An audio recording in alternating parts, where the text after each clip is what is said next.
Hello my nostalgic friends, why I've bought this camera in 2024. This is the Sony A7R Mark II. Why I choose this camera and not another A7 or another manufacturer cameras? In this video I want to explain you why and to keep you some consigli, I don't know in English, to buy a camera. Okay, let's get started. The first reason is because in the past I used a lot of the Sony A7, the original one, and I chose this camera because I love to shoot with vintage lenses like this one. Look, this is a Minolta, legendary Minolta 58 millimeters 1.2, which is really great camera, a lot of tone, beautiful colors, mamma mia bellissima. And I like to use those lenses on my digital cameras, and I start to buy a lot of adapters for Sony E-mount. Look at there, those are 4 adapters here, but I have a ton of Sony mount adapter lens for all kind of vintage lenses, because I collect a lot of vintage cameras and lenses. I have here another one. This is Olympus 85 f2. Look at that, this is a full frame lens, 85 millimeters f2, really great, really sharp, and look how small is this lens. And that's why I love vintage lenses.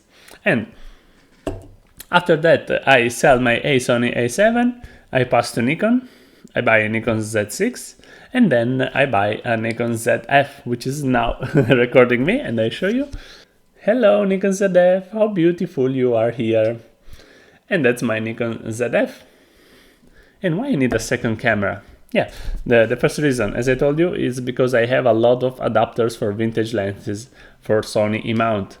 And are cheaper on Sony E-mount than the Nikon Zf mount, because because Sony it's more popular mount lens than the Nikon Z. And then I have all those adapters, and I can't use my vintage lenses on Nikon Zf because I have to buy new Z adapters, and are more expensive, and I don't want to buy I don't want to buy them again because it's a waste of money. Then that's why I need another Sony full frame camera. Full frame because I don't want to use APS-C camera on vintage lenses, because those lenses are made for 35mm size sensor or film, and I want to use like they was born to be used. And that's why I want a full frame.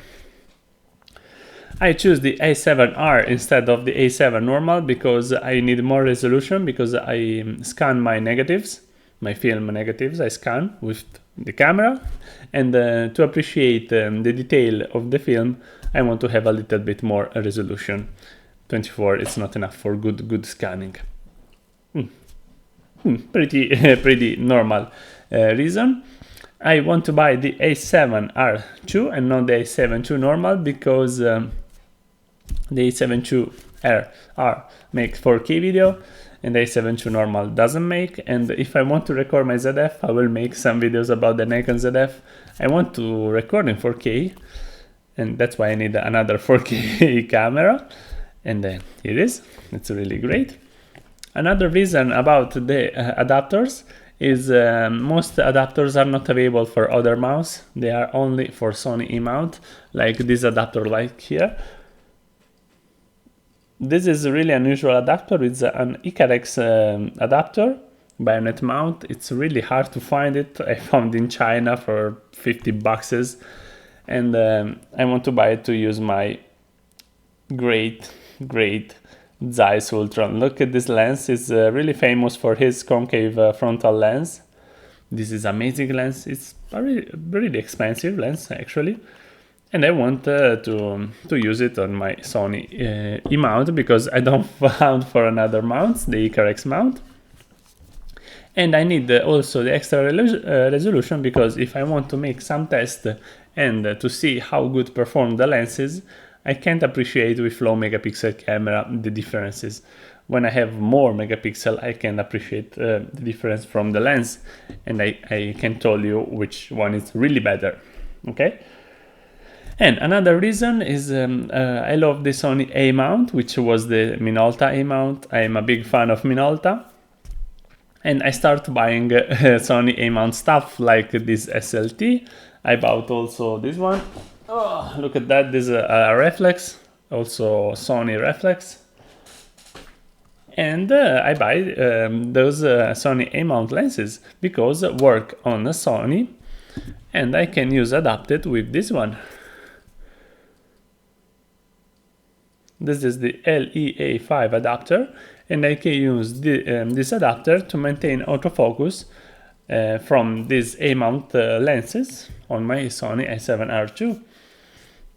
For example, this lens which I show you in the last video, the 28-75 2.8 Sony parafocal lens, really great lens, and I can use with autofocus. And this is great because I can have a lot of lenses which are really cheap because you don't pay a lot for what they are, and I can use on this camera with autofocus, and I love that fact. I started buying also Minolta stuff. This is the Minolta 5D, which is the really last Minolta camera. It's a digital camera, 6 megapixel CCD sensor, and has a mount, and I can use the lenses on this camera. Okay, with some lenses I don't have autofocus because the screwdriver lenses doesn't work here, but work on Sony A7R2 IV, for example. But anyway, I have all EXIF data. And this is another reason why I choose this camera.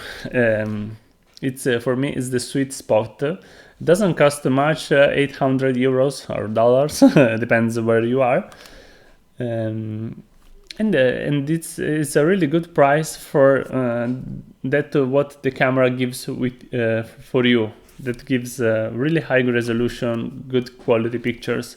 You have a full frame camera. You have a really popular mount because you can find every adapter, every accessory for the Sony E-mount. And this is really important, especially if you use vintage lenses like me. And to not buy again all the adapters for Sony Z mount because cost too much and I don't want to buy them again, I will buy another camera, Sony full frame. Yeah, it's good because it takes 4K video in full frame mode and APS-C mode, which is great. I also film coins. I have a YouTube channel about coins, and it's great to use APS-C in crop mode with 4K because you have more depth of field with smaller size sensor. And that's all. Let me know in the comments if you want to see some tutorials about the adapters for the new mirrorless cameras with the vintage lens. Let me in the comment if you like the Sony A7R2. I prefer the R2 over the R3 because it has the same image sensor. It's exactly the same, and I don't need autofocus because I use manual focus lenses. Then it's an improvement that I don't need. I pay more for a camera that give me the same thing. Anyway, this is also a little bit smaller. And it's good travel camera. It's smaller than most today's APS-C cameras. It's smaller than my Nikon Zf. I really like this camera. Anyway, this is all for this video. Let me know in the comment if you like this, if it was useful for you to choose some camera. And we see you next video. Un saluto a tutti. Ciao ciao.